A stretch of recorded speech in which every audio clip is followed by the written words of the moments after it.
The concept of the Spruce Goose, officially known as the Hughes H for Hercules, emerged from the urgent need to transport men and supplies across the Atlantic during World War II. The German U-boats were wreaking havoc on Atlantic shipping lines. In a 5-month period in 1940, they sank 258 ships, averaging 2 ships a day.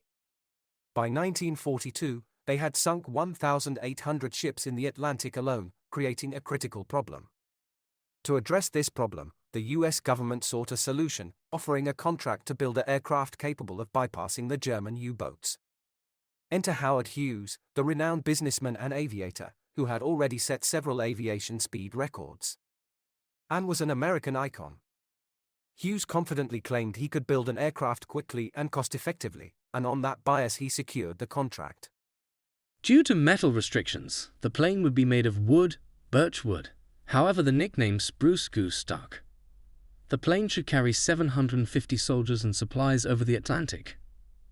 Born into a wealthy family, Hughes leveraged his fortunate beginnings to showcase his entrepreneurial skills, founding numerous successful companies and becoming one of America's richest men.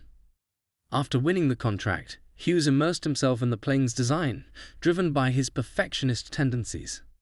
However, due to his continually dilly-dallying, this caused significant delays, and construction of the plane didn't start until 1944. By then, the U-boat threat had been defeated, and Germany itself was nearing defeat, rendering the aircraft redundant.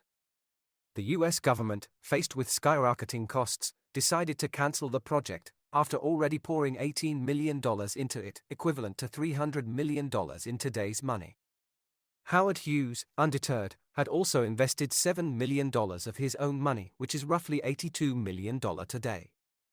Determined to see it through, Hughes took the government to court, and a compromise was reached. One plane would be built. That plane, famously known as the Spruce Goose, was a colossal feat of engineering. The prototype weighed 155 tons empty and was powered by 8 Pratt & Whitney engines generating a total of 24,000 horsepower. The engines were enough for flight, but they did have their own issues, overheating and thirsty, leading to many thinking that they were unpractical for sustained use. Added to this was the weight issue.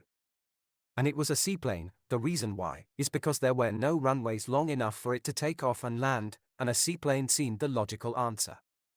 By 1947, the plane was ready for sea trials and was transported to Long Island Harbor, New York, for taxiing runs. The event drew the world's media, and Howard Hughes himself, an experienced pilot with thousands of flight hours, took the controls. After 2 successful taxi runs, Hughes decided to push the plane to its limits on the 3rd run. The massive 150-ton aircraft sped across the water and, to everyone's surprise, it took off, flying for about 30 seconds before safely landing. That brief flight was the only time the Spruce Goose ever took to the air.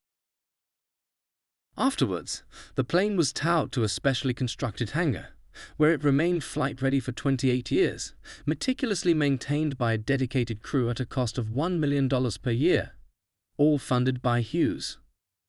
Following his death in 1976, the Spruce Goose was nearly dismantled, but it was rescued, and eventually found a new home at the Evergreen Aviation Museum in McMinnville, Oregon.